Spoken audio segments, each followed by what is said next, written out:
now that you're all seeing my screen, can everybody mirror what I'm doing on my screen? That's the most important thing. Yes, on it. Okay. So, nandito tayo sa home, di ba? Opo.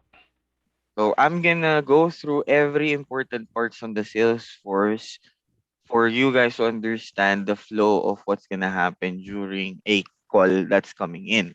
Okay. So, first off, there's a search bar at the top of every Salesforce.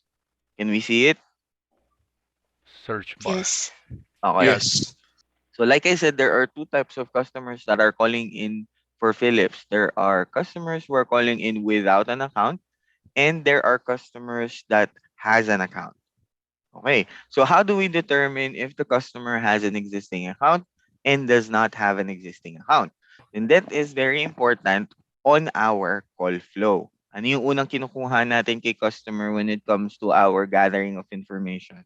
Let me ask It's already Jam. pulled Jam, up. on our call flow, what Mm-hmm. is the information that you're getting from your customer?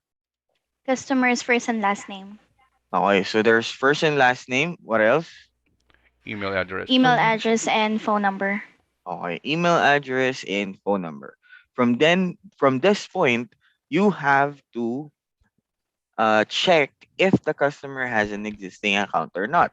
So, if let's say the name of the customer is Ralph Kenneth Acozar, do you see any accounts that is associated with Ralph Kenneth Acozar? No. None po. None. Not None. yet. So, meaning to say, do I have an existing account or not? None. And None. Okay. So that's very simple, right? Pag sinearch yung pangalan, Wala. walang account. But you have two more options, right? So there's Email. the email address and Phone. the Phone phone number. number. phone Okay. number. So for the email address of the customer is, let's say, ralph.acozar at philips.com. Meron ba? Wala. Wala. Wala po. Wala pa None. din. Okay, so no existing account. So let's say the customer has provided you with a number. So there's four zeros, 1, 2, 3, 4, and four sixes, 1, 2, 3, 4. Wala. Cases lang yan. Right, so wala pa din. Right? So with that said, can we conclude that the customer has an existing account or not? No. No No, way. we cannot. Wala. Okay. So paano naman pag may tumawag sa inyo that has an existing account? Yeah. Sabi niya tumawag siya. We have a phone number. We have the email address. What do? We search on the search bar. So let's say the customer's email address is test.case@only.com. Wala? Wala. Meron. Wala. Siyempre check Wala po. natin kung meron o wala. Meron. Meron eh. Ayun o, meron.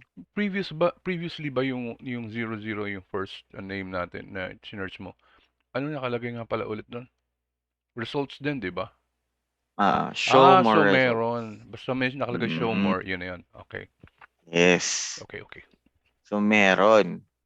Right? So again, nasasaktan tayo pag nag-a-assume. Oo nga, sakit nga. Okay?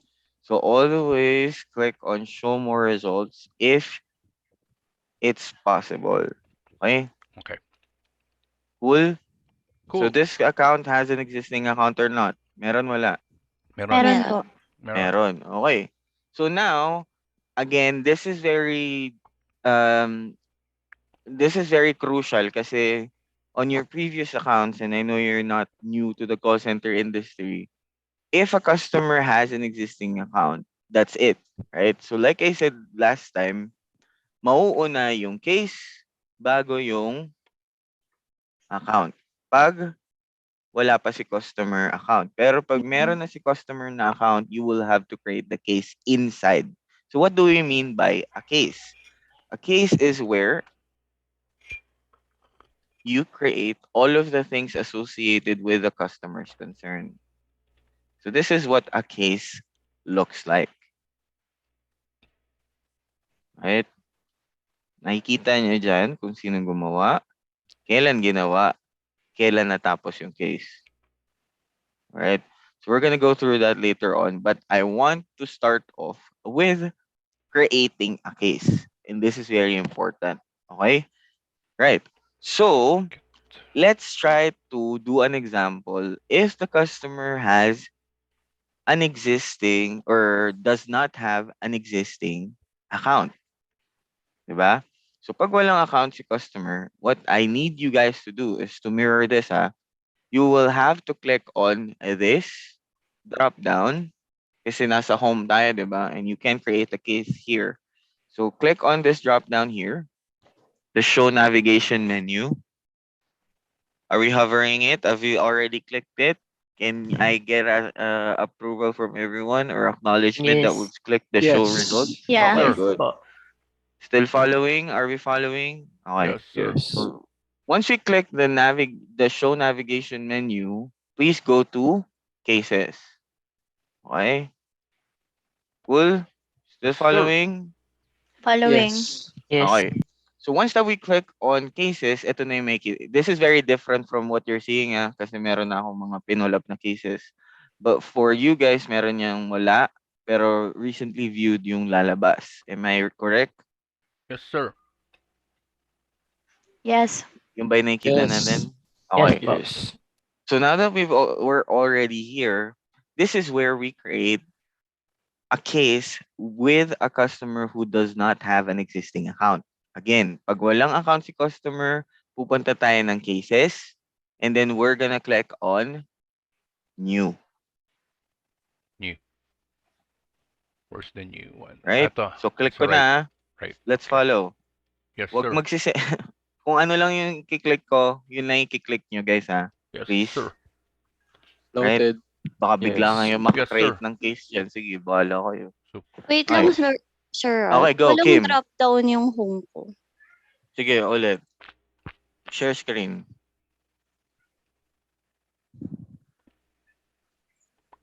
Ayoko nang naiiwan tayong lahat. Sakit. Ano ba yung share screen dito natin? Ayun. Ito. Kita mo, sir? Wala Di ba pa. dito? Wala Ah, pa. Wala pa. Ito, di ba, Ayan. sir? Yan. Okay. So you missed one step, Kim. So yesterday, I asked everybody to click on the Rubik's Cube. Click the Rubik's Cube first. Okay.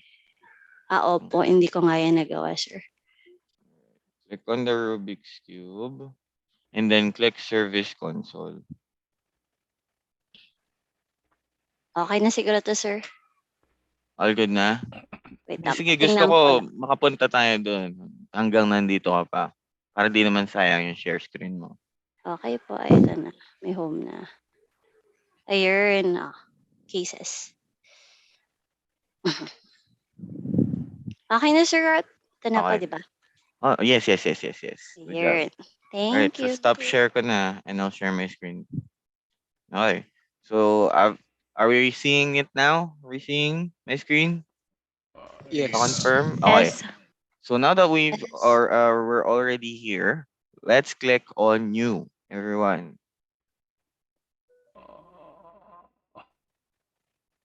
Huh? Why are you calling me? Wait. Ba't gano'n nawala ako? Well, okay. Saan ka nawala, Arnie? Sinubukan ko kasi actually naka-open na ako kanina, wala nang problema, nakagawa na ako ng new.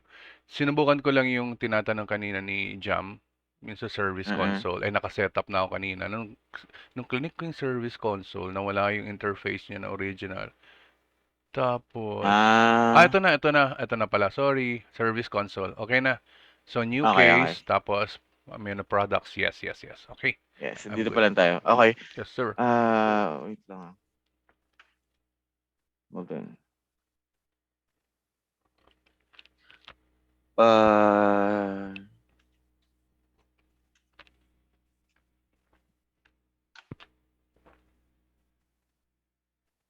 Hold on, guys. Yes, sir. Si Joshua. Okay. All right. So Nandito na tayo guys, di ba? Yes, sir. So there are 3 categories that you need to check. Pero the only thing that you need to check on that is products. Oo. Dalawa lang yun sa akin dito. Okay lang Sa yan akin kasi din. Products din and for, KM. for supervisor level kasi to. Okay, sige. Okay, so Products. product muna. Okay. Okay. So once we click products and on the radio button, we click on next. Okay. Okay. Next. Nakapag-next na tayo guys. Nakikita na natin to. Yes, sir. Nakikita nyo? Naka-move, Yes. naka-move on na. Okay. Yes. Move on na. Okay. Pa. So from here, this is where we call case categorization. So this is very important kasi this is where parang overview of what the case actually is. So first off is the status. The status has new, in progress, escalated, close, recall, waiting for consumer. Okay? Pag in progress, ang ibig sabihin dyan, ang may kiniklik lang natin or we put in progress as the status if any information or documentation or things that are needed that to close the case are needed from us. Kumbaga, lahat ng mga needed info sa atin nanggagaling, hindi kay customer. So yung nagpapadelay ng something, for example, we're still in progress on creating the WO, we click on in progress. Kung gumagawa pa tayo ng WO, waiting pa tayo ng approval ng WO or WRR or templates or whatnot, we click on in progress. Okay. So Cool? Yes, sir. Question? Yes. RK, pwede pa ulit? Di ko na catch yung buo eh. From where, Cedric? Yung alin yung mga processes na under sa in progress. In progress are pag pag ang hinihintay para matapos yung case ay galing sa atin. For example, Galing sa Work Yeah. orders. Okay. yes. For example, we're creating a WO. Orders. In progress yun. Kasi internally, naghihingi pa tayo ng request or kumbaga may sisend pa tayo kay customer or whatnot. So in progress lagi. Alright. Okay. Cool? Yes. Getchy. Alright. So next up is escalated. Escalated, alam naman natin yan. Paborito nating lahat. Pa-escalate po ako. Pag tinatamad, Kay Miss June. joke lang. Ay, Pag gusto lang galitin si customer, we click on escalated. Just pag gusto galitin. Bago yun, lang. Ang dami nagchat-chat. Masyado akong ano. Miss June! Miss June! Wag naman. Baka matamba ka naman sobra. Miss June, nandyan ka. Wala siya. Okay. All right. So are we good with for escalated, guys? These are for safety cases, customer asking for a supervisor. Ano pa ba? Ano Shouting. pa ba mga scenarios? Shouting? No. Diyan ano pa ba We mga try to examples de-escalate. for ano? Ano yung sinabi mo Escalated. na? Products or Safety cases, Safety, customer if- asking for a supervisor. Okay, and then escalated. If meron kayong tinask or in-escalate sa ibang team, sa ibang tao, like your supervisors, and then ano pa ba? Yun, basically, that's escalate. Okay. Escalate. Yes, thanks, June. Okay, so let's pause right there. So just share your screen so that we can set up your Salesforce. Guys, pag if you need help from me, tawagin niyo ako. Huwag kayo mag-chat kasi